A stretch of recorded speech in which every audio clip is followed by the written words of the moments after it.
எங்க நம்ம கையெல்லாம் காணோம். இவ்வளவு நேரம் காத்துக்கிட்டு இருந்தாங்க, நீங்க வரல, போயிட்டாங்க. ஆமா, இன்னைக்கு ஏன் இவ்வளவு லேட்டு? வீட்டுல ஒரு பொண்ணு விஷயம், அந்த தகரால முடிச்சுட்டு எஸ்டேட்டுக்கு போயிட்டு வர்றதுக்குள்ள டிலே ஆகி போச்சு. ஒண்ணு விஷயமா? உங்களுக்கு எதுங்க பொண்ணு? எனக்கு ஏது பொண்ணு? நம்ம டிரைவர் பொண்ணு சாமி ஒரு நாள் வந்து என் உயிரை காப்பாத்தினானே, அவன் செத்து போட்டான் இல்ல, அவன் பொண்ணு இப்ப நாம தானே காப்பாத்தி வச்சுக்கிட்டு இருக்கிறோம். அதுக்கு ஒரு கல்யாணத்தை பண்ணி வச்சிடணும். இல்லைன்னா எவனோ காலிப்பைய அந்த பொண்ணு கிட்ட போய் டிஸ்டர்பிங் பண்ணி இருக்கிறான். அவன் யாருங்க? என்கிட்ட காட்டுங்க, அவனை அடிச்சு கட்டி தலைக்கீழ தொங்க விட்டுடுறேன். நீ தலைகீழ தொங்க விடும் போது நான் கீழே வைக்க போற போட்டு கொளுத்திட மாட்டேன். ஆமா, நாளைக்காவது உண்டா? நாளைக்கு என்ன, தினம் தினம் உண்டு. அதானே, என் பணம் திரும்பி வர்ற வரைக்கும் நான் சீட்டையும் விட மாட்டேன், உங்களையும் விட மாட்டேன். வரவா? போயிட்டு வாங்க.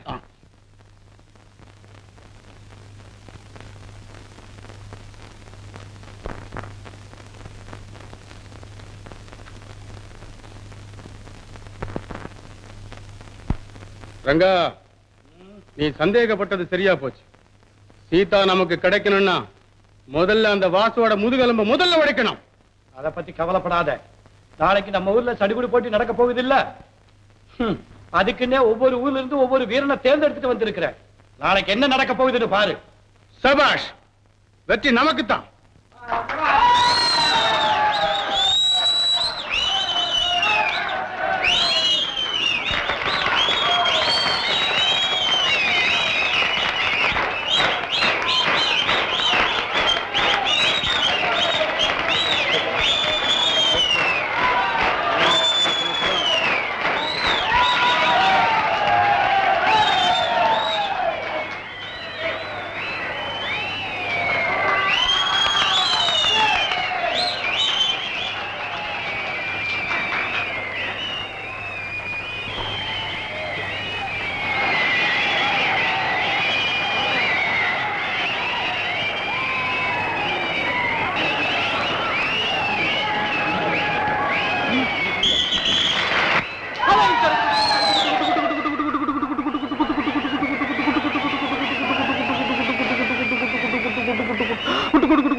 குடு குடு குடு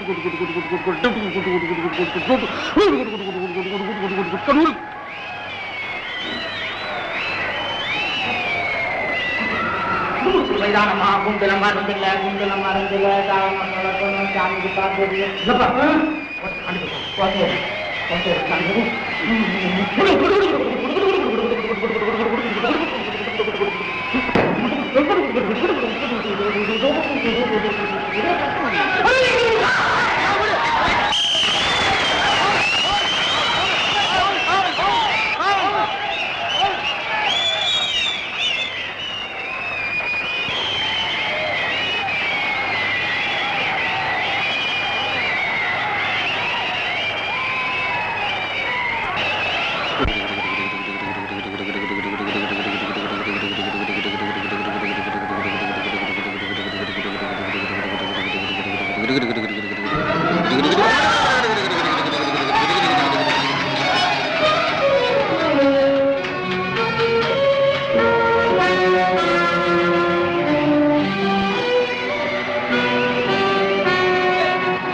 ஐயோ போங்களே போங்க போங்க அண்ணா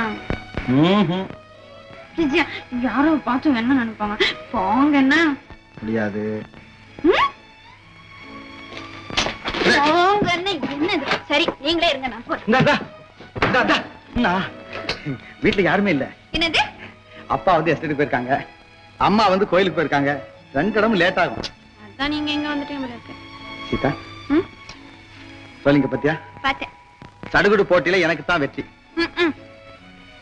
ஏன் சீதா என் வெற்றியில உனக்கு மகிழ்ச்சி இல்லையா எவ்வளவோ இருக்கு அதெல்லாம் இங்க எப்படி காட்டிக்க முடியும் வேற எங்க பின்ன என்னங்க நீங்க ஆடுற விளையாட்டை நான் நேர்ல பார்த்து சந்தோஷப்படக்கூடாதா யாரு வர வேண்டாம்னு சொன்னா வாயன் பிளே கிரவுண்டுக்கு இது இல்லாம எப்படி நீங்க இதை கவனிக்க மாட்டீங்க மத்தவங்க கவனிப்பாங்களே அவங்களுக்கு அதுதானே வேலை களங்கம் இல்லாம நீ பேசுற பேச்சுல இருந்து நீ என்ன பத்தி எப்படியெல்லாம் கற்பனை செய்திருக்கேன்னு தெரியும் ஏன் சீதா ஒன்னு கேக்குறேன் ஒரு ஆண் ஒரு பெண்ணை விரும்பினான் அந்த பெண் அவனை பத்தி ஏன் இப்படியெல்லாம் கற்பனை செய்யறான் கணவரோடு வாழ்ந்துகிட்டு இருக்கிற பெண்களுக்கு தன் குடும்பத்தை பத்தியும் தன் குழந்தைகளை பத்தியும் எத்தனையோ கவலை வாழ துடிச்சுக்கிட்டு இருக்கிற பெண்ணுக்கு தன் வருங்கால கணவரை பத்தி கற்பனை செய்வதை விட வேற என்ன வேலை சீதா உன் எண்ணம் எனக்கு புரியுது இப்பவே எங்க அப்பா கிட்ட சொல்லி நம்ம கல்யாணத்துக்கு ஏற்பாடு செய்யறேன் ஆனா என் மூத்தவருக்கு கல்யாணம் ஆகாம இருக்கும்போது நான் எப்படியோ கூடிய சீக்கிரத்துல நம்ம வீட்டுல எட்டி மேல சத்தம் கேட்க போகுது